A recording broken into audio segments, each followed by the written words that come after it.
Welcome. Welcome to the inaugural episode of a new series, Author Meets Editor. I'm Bryant Simon, and I am the editor, along with my wonderful colleague, Jane Daly, of the University of Georgia Press series, Politics and Culture in the 20th Century South. Today, I have the real pleasure to be joined by Rebecca Brückmann, professor of North American history at Ruhr University in Bochum, and she joins us from Berlin.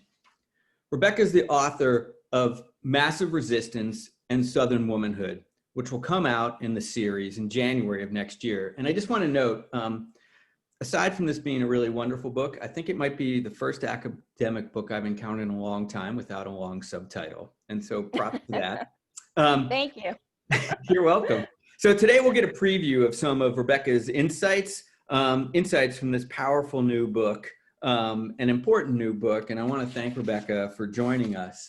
So let me just start, Rebecca, again by thanking you and welcoming you, but asking kind of the kind of classic first question, and that is like how you came to this topic, how you came to want to understand better the relationship between women and massive resistance in the middle of the last century.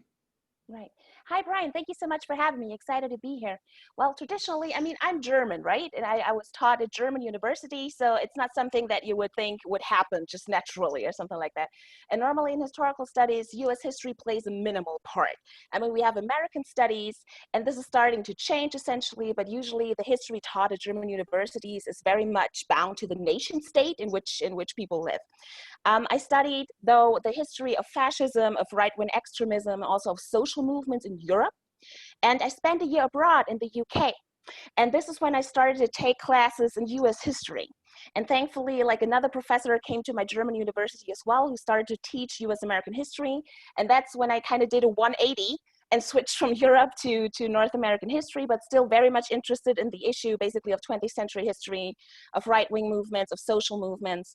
And I essentially stumbled across massive resistance because of a university lecturer who's also one of my dissertation advisors at the time.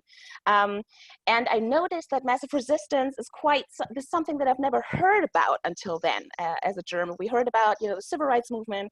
We still had this classic narrative, essentially, of Martin Luther King defeating racism in the United States. And I had learned very little about massive resistance. And I noticed there was a lot of top-down history and a lot less bottom-up history, particularly when it came to women. And this is how I got interested in the field, essentially. That's actually a really interesting connection in some ways, that you came from kind of German history and history of fascism to thinking about this question of massive resistance. And we might come back to that in the end of kind of thinking about those links. So, as you dove into this subject, right, you obviously kind of encountered, right, that there was a lot written about massive resistance from Newman Bartley to others who wrote about this kind of mid-century piece. And so I'm kind of curious, what were they missing? What was this kind of mountain of literature on massive resistance missing that you recognized and thought you would add to? And I guess I wanted to follow up with one other question and sort of ask the question if you want to make the argument that massive resistance only became massive when women became involved. Mm-hmm. That's a good point. What I noticed, there was a lot of political history essentially here, right? You had a lot of history of the top-down processes. I wondered about power also being a network and not only a top-down process as the first thing, and also thinking about racism more as a system and not only as something that top-down politicians manipulate the small people with, in quotation marks. So at the time, I tried to look at the grassroots in particular and how sometimes the segregationist politicians were actually driven by grassroots agendas and not only the other way around. I found that very interesting, particularly including women in the study of massive resistance, showing you how much the grassroots are actually vital to a history of massive resistance.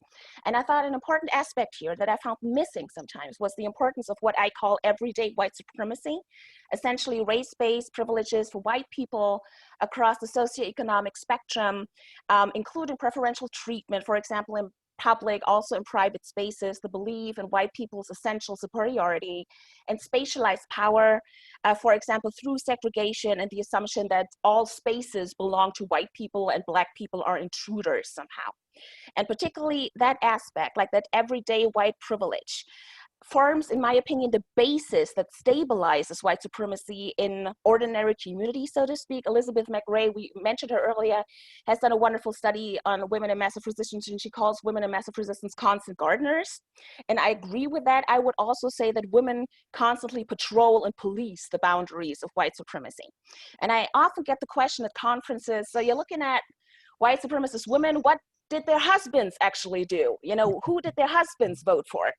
And I'm trying to say that, well, I know there's been historiographical portrayal basically of women as peripheral, as particularly emotional, as ineffective, and there's a very masculinist discourse in massive resistance.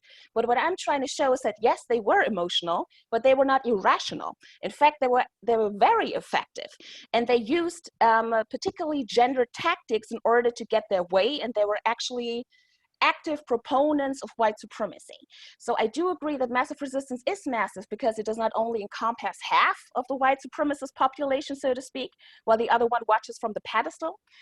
It mobilizes and it activates people who employ different tactics and receive different reactions, also due to their gender. And gender was always a powerful mobilization tool for white supremacy. Yeah, absolutely. I mean, white supremacy is sort of, I think you can maybe maintain it's the perfect example of intersectionality. So I was, you mentioned it kind of in that last answer, but one of the really cool things about your work is the kind of spatial dimensions of it. Mm-hmm. And bringing kind of cultural geography into this, to this topic. And so I wanted to sort of talk about a couple aspects of how you do that. One is you do a really nice job of talking about the way women create space for themselves. And so I wanted you to talk just a little bit more so people will know like how you deal with the issue of maternalism mm-hmm. and the kind of spatial dimensions of that. Mm-hmm. Maternalism is always a very important topic when you talk about women in the 50s and the 60s being active in the public sphere, but really it's a time-honored in, so to speak, for women to claim space in the public and in political debates. We're starting basically with Republican mothers in the early Republic, right, being responsible for raising patriotic male citizens. In the Victorian era, obviously we have the separate spheres, and that is somewhat a renewed focus in the 50s and the 60s due to domestic containment. But women really found a way to use this image as mothers to claim to act for a greater good, essentially claiming that society is a greater household. That's a very classical way of basically finding a way into the public sphere as well. And particularly when you look at children and education, there was obviously the case surrounding the school desegregation crisis, for example, that I'm looking at. Women could portray themselves as particularly adept at taking on these conflicts because of their experience as homemakers, as child rearers, often also as staples of the community. A lot of middle and upper class women were very active already in women's club activism, such as the DAR or the United Daughters of the Confederacy. And in contrast, working class women obviously had long been part of a workplace, so they were outside the home already. So that's a different dynamic too. But what I'm trying to argue in this book is that maternalism often served as a strategy, as a cover to overcome limitations imposed on these women because of their gender and also because of their class.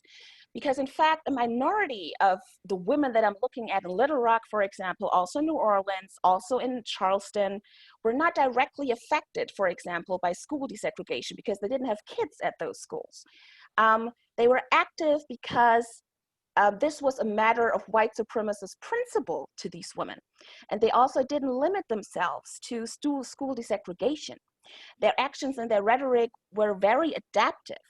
So there was basically a veneer of maternal anxiety that played a role here, but underneath that veneer was a lot of hardline white supremacy. And women were very well versed in this rhetoric.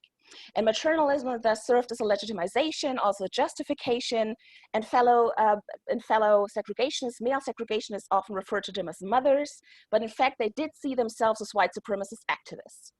And basically what they did, and a lot about this obviously is about spatial expressions of power, right? And these spatial expressions of power are most obvious in the segregation of public spaces, including the fact that public facilities for Black people were always inherently unequal. We're talking about residential segregation, zoning laws, the exclusion of Black people from institutional spaces of power, think Congress, think parties, and so on and so forth. And here's what is so interesting to me when we talk about their cultural geography, because public spaces are supposed to be democratically organized, right? Still, they reflect a social hierarchization and discrimination. And as a white person, no matter your socioeconomic background, you could still sit on a white bench, for example, in a park. You might have to take the bus as a white working class person, but you are sitting in the front.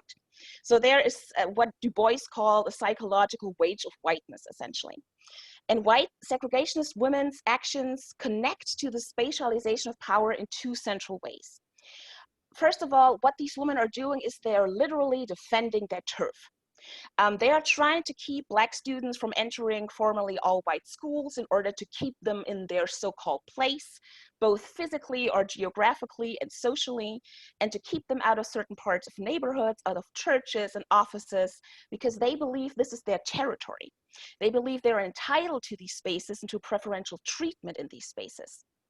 The second part is, though, that in the face of being comparatively powerless in regard to influence on political institutions, and also in regard to their societal status as working class women in the 1950s, these women create their own spaces in order to be heard. And that's what I call the performative spaces. What they're doing is they dramatize the situation in order to be able to transgress certain established frames. That means rules that say what must be done and what must not be done, behavioral scripts that pre-exist to their actions.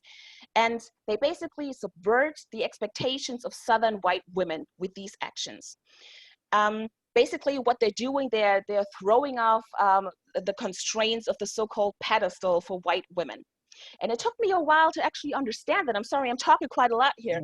It's kind of central to the book because it took me a while to understand what they're actually doing, right? Because those women's actions, particularly the working class women's actions, were very versatile. And they were also, and that includes the middle class women as well, very tailored to an audience. And they created their own spaces in the public sphere, and they were not peripheral.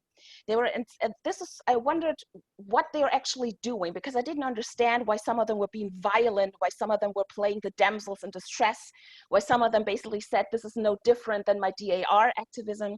And this is when I thought I have to borrow from cultural geography and also theater studies to help me grasp their actions that were often described as carnival-like, essentially by witnesses. And then I realized, yeah, they're putting on performances because they're creating their own public space through their street politics and through various actions. So in short, their performance. And they create these spaces in interaction with the media and with an audience. They're critically dependent on an audience. And they put on performances. They form performative teams. So they had basically groups that try to keep up with a certain interpretation of an event and try to publicize that, basically saying that, or basically meaning that segregationist agitators, these women sought to define desegregation as a state of emergency and try to convey that to the observers. And they were also very conscious in the way as to how they presented themselves as women. Either, like I said, as damsels in distress, basically calling upon white men's chivalry and not receiving it in their eyes and therefore legitimizing their own actions, or like the cheerleaders in New Orleans who were consciously very transgressive, very violent, and consciously proud, actually, of not being damsels in distress, of not being very elegant. And then again, mostly elderly upper-class women in Charleston who were resolute, basically, but very elegant and comported themselves as worried grandmothers. So they all use these crises as opportunity structures to essentially co-create and exacerbate these crises in order to legitimize their actions. And this is why a lot of those situations have been described as carnival-like atmospheres. So the women played a significant role in creating these atmospheres of social transgression and of suspension of the usual social constraints. I love how you came back to that. Let's drill down a little bit about this, because one of the things about the book it does really well is sort of take theory and then it embeds it in case studies. And what you'll find in the book, to people listening, is three really wonderfully drawn out case studies, of one of Little Rock, another of New Orleans, and another of Charleston in South Carolina in the larger sense. And each of them sort of emphasizes this notion of performativity. And Rebecca draws here not just on theater studies, but on Goffman and Goffman's own kind of notion of kind of performance and the way in which actors understand their audience and tailor their performance to their audience. So let's talk a little bit about these case studies. I actually want to, you mentioned the cheerleaders, and it's a really kind of amazing one. So I want you just to sort of introduce listeners to these cheerleaders, both you know, who they are and how they perform their kind of role. Right. So the cheerleaders were quite the exciting case study. And by exciting, I mean it was very interesting, also very frightening, basically. So when I talk about the cheerleaders, I'm talking about a women's group who emerged during the desegregation crisis of two elementary schools in New Orleans. Two elementary schools in New Orleans, Ninth Ward, William Frantz Elementary School and McDonough 19 Elementary School, were desegregated in November 1960, obviously following a long history of trying to get even a little bit of desegregation in New Orleans. And you have four first graders. You have Ruby Bridges, who goes to William Frantz. You have Gayla Tien, Tessie Prevost, and Leona Tate, who go to McDonough. And the cheerleaders have somewhat become infamous because John Steinbeck, in his Travels with Charlie, has talked about them, saying that they were essentially a frightening witches' Sabbath. They were degenerate. He's never seen like a group of people before who acted like that. They were not even women. So the cheerleaders already in 1960 and in early 1961 became a national spectacle. There's been very little written on their background, though. So what I'm trying to do here is basically introduce who they are and what they're doing. And the cheerleaders, essentially calling people cheerleaders, at first is an umbrella term to describe a certain behavior, a certain performance. Later, it is a moniker for a core group of 40 to 60 women. And they received that nickname by the police, which is quite interesting because it is a gendered nickname, isn't it? I mean, they essentially, as cheerleaders, being relegated to the sidelines. In fact, they were the actual white supremacist street fighters in front of these schools. And their protest is outrageous, essentially, at the time. They display a distinct corporeality. They wear very tight clothing. They wear curlers in their hair. They're not trying to be elegant at all. They protest with nooses. They protest with paper skulls. They threaten Black children to kill them. They spit on people. They throw rocks and eggs. They attack white parents. In one of my favorite and infamous anecdotes, they attack the black and white dog of a white minister who brings his daughter to school still because that dog has black and white fur. And they say, oh, even his dog is integrated. That's what the cheerleaders do. They aim for maximum outrageousness, essentially. And not one of the core group was ever arrested, by the way. The police basically looked on and they physically attacked a lot of parents and also reporters and bystanders. Essentially, these women were predominantly working class. They were between their 20s and their early 60s. Not all of them have children at the school. Some members, though, were also part of the citizens' councils. So you have quite quite the white supremacists already organized here. And one of the most important parts is they actually delight in the news coverage of their brutality. They're not trying to seem sophisticated, like I said, and they actually like the media coverage of them as angry women, as brutal women, as violent women, and they actually do not like if they are reported as peaceful or respectful. And they are portrayed subsequently by political opponents and by some media as white trash, often without explicitly saying that term or naming that term, but by inferring it, essentially. And white trash is obviously a pejorative term, used at least since the 1850s, and white working class whites in massive resistance, also including Orville Forbes in Little Rock, began to defiantly toy with this description that reemerged in the national media coverage describing them. And most cheerleaders and fellow segregationists from New Orleans' Ninth Ward took distinct pride in their working class backgrounds. They called themselves workers. They said our spirit makes up for what we're lacking in funds. They brought a work ethic to their protest. The cheerleaders said, we're doing a job. We're being here every day from 8 till 5, and we're not leaving because this is our job. And to them, they actually turned white trash on its head. They said white trash were people who did not exhibit white working class solidarity, who sided with the establishment of upper class whites in DC, politicians. They said they preached integration but sent their children to private schools, and white trash to them was essentially the marker for race traitors. So they were called white trash, but they turned it around. And this is the very infamous example of the cheerleaders. There's much more to tell, obviously, but just to introduce them here.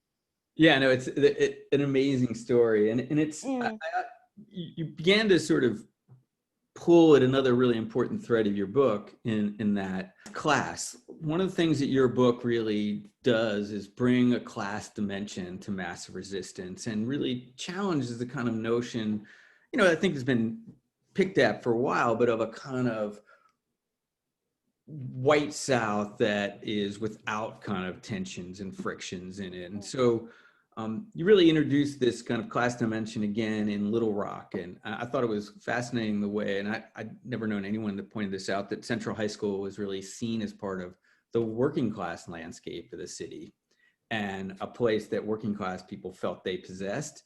But there's a line in that chapter, which I want you to sort of talk about work, and I want you to talk about working class, but also there's a kind of an amazing line where the Little Rock women sort of taunt and say, where is your manhood? Mm-hmm. And maybe this is another place where we can think about intersectionality, right? But I wanted you to just talk about that Little Rock kind of moment in the book, but also all the kind of things in play there. Mm-hmm. Absolutely. I mean, Phoebe Godfrey and Karen Anderson have written about Little Rock and have kind of teased out very well, I think, like the central role that masculinity plays. Right. And basically with this line, this where's your manhood, that has been shouted by one of the members of the Segregationist Mothers League of Central High School on September 23rd, when the whole thing escalated, right? On September 25th, or rather on the evening of September 24th is when President Eisenhower deployed the National Guard. Deployed the Airborne Division, the 101st Airborne Division, I'm sorry, and nationalized and federalized the National Guard. Really having trouble talking right now, sorry. This is basically happening at the height of the whole escalation. And what I found particularly interesting about this is that this line, where's your manhood, kind of counters the myth that the patriarchal pedestal for white women and racism disguised as chivalry is a one-way street. Because you can rightly read about oppression of white women through white supremacist Christian fundamentalist patriarchy and the lack of access to the pedestal, essentially, particularly for working class women. But white women, including working class women, had agency here. And massive resistance was often presented as a test of virility, right? There was a lot of masculinist rhetoric by male segregationists. It shows a lot of sports metaphors, a lot of football, essentially. And segregationist women also consciously used this rhetoric to appeal to men's sense of hegemonic masculinity. They taunted, for example, integrationists as effeminate, as nursemaids. So women consciously employed the expectation of being defended, of being protected by white men from what they saw as a danger to themselves, and that is integration. And this is particularly the case in Little Rock, but also in Charleston. And in contrast to the violent cheerleaders that I just described, these women actually started their activism against desegregation by seeking out individual remedies. So they contacted the superintendent of schools in order to transfer their children, for example. They failed to do so. They appealed to the chivalry of white men to save them, like I said, from what they saw as the danger of integration. They believed that white men had failed to protect them and their children, particularly their girls, because all of these things were always linked to fears about miscegenation, so-called miscegenation. And the women essentially were in search of middle-class respectability as white women who were supposed to be protected as well.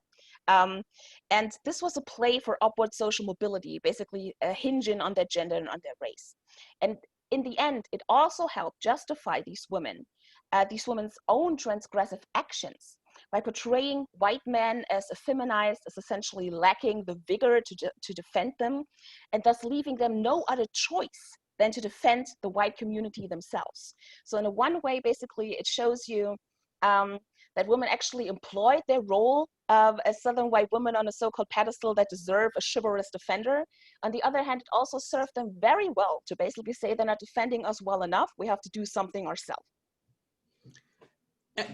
And the last sort of story that you tell in the book is about Charleston. And I think that the three of them, right, part of what's so great about it is it allows us to see the broad range of women's activities, but also the kind of performative spaces that women take. But you also did something really interesting in the beginning where you link maternalism to its long history.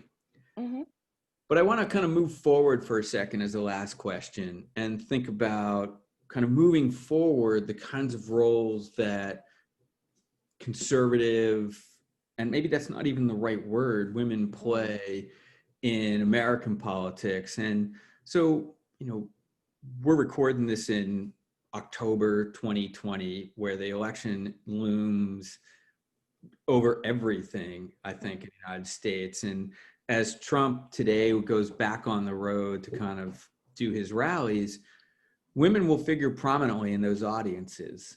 Yet I don't know a lot of people who've done a lot of analysis of the kind of MAGA hat wearing women. And I wonder, you know, if you see your actors, your performers in the kind of MAGA kind of template. And the other thing, and one really huge question, you said you started thinking about fascism as a historian. I'm curious if, and frightened slightly, if you see or hear echoes of that in what's going on in the United States now, and frankly, which, you know, in parts of Germany, as Trumpism is being re-exported, as I read it, to places like Thuringia and other kind of, particularly in the East, you know, old parts of Eastern Germany.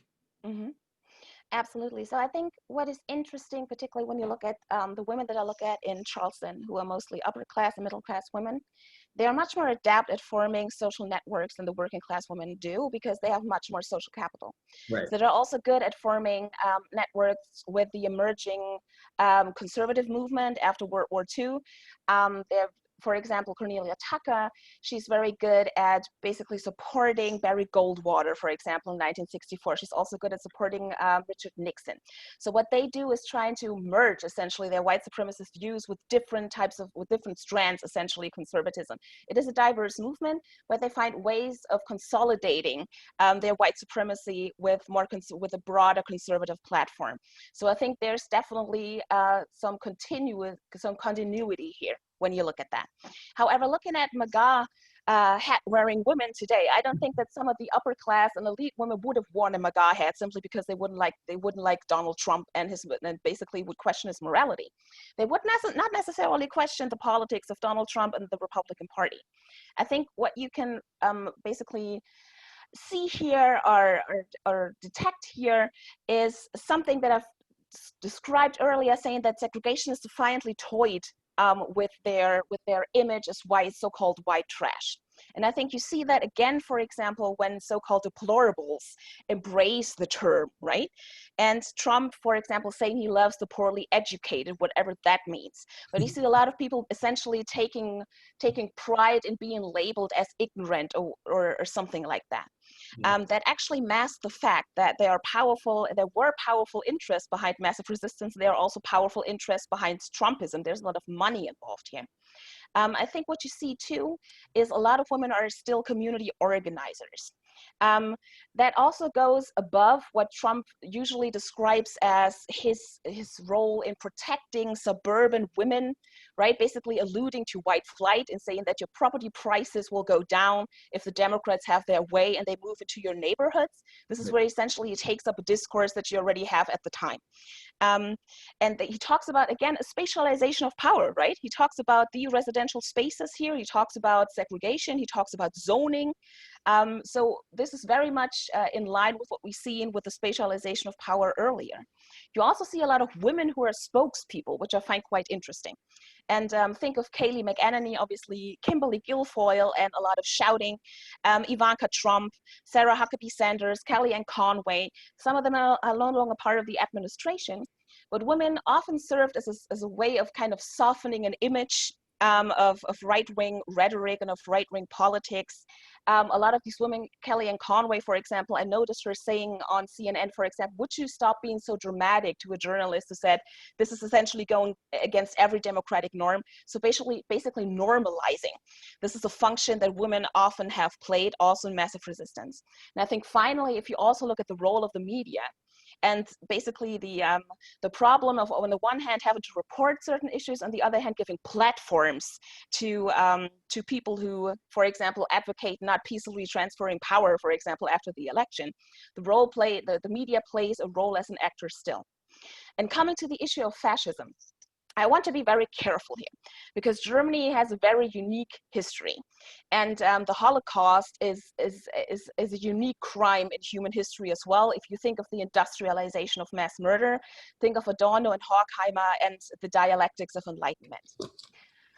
The thing is, fascism does not necessarily equal the Shoah, and fascism doesn't necessarily look like the 1930s in 2020. So what I do find problematic, like you said, this is not simply an issue that is limited to the United States. We also have that in Germany. We have that in different parts of Europe. It's a global issue. What you see, for example, and I'm going to use Trump as an example in Make America Great Again, the rhetoric of essentially decadence and of the United States falling apart, essentially, and needing rescue. He talked about the American carnage, for example, in his inauguration address. He talks about America first. So it's a lot about nationalism. It's also ethnic nationalism. He vilifies immigrants. He's very much, he's a non-feminist, let's call him that. So he's espousing misogynistic and also sexist views. He has a soft spot, so to speak, for violence. He praises violence. He thinks violence in itself is a virtue. So there are a lot of aspects here that you would connect with central, sorry, I'm missing the English word, central aspects essentially, or central factors or identifications basically in fascism. You see that. And that's also what you see in Germany, for example, from the AfD, the Alternative für Deutschland. They're very critical when it comes to the European Union, for example. They're very ethnic nationalist. They're against immigration. They have very narrow understanding of what a family should look like. So they have a lot of sexism in their platform, a lot of homophobia, for example. So you see that too in Germany. And I think a lot of this has to do with going into the direction of fascism, not only rhetorically, which I think no one can deny, that rhetorically there's a lot of fascist stuff going out there, but also in terms of politics and policies. And I do find that very worrying. Yeah, yeah, no doubt we're worried. Yeah. All right, we can sigh once before we.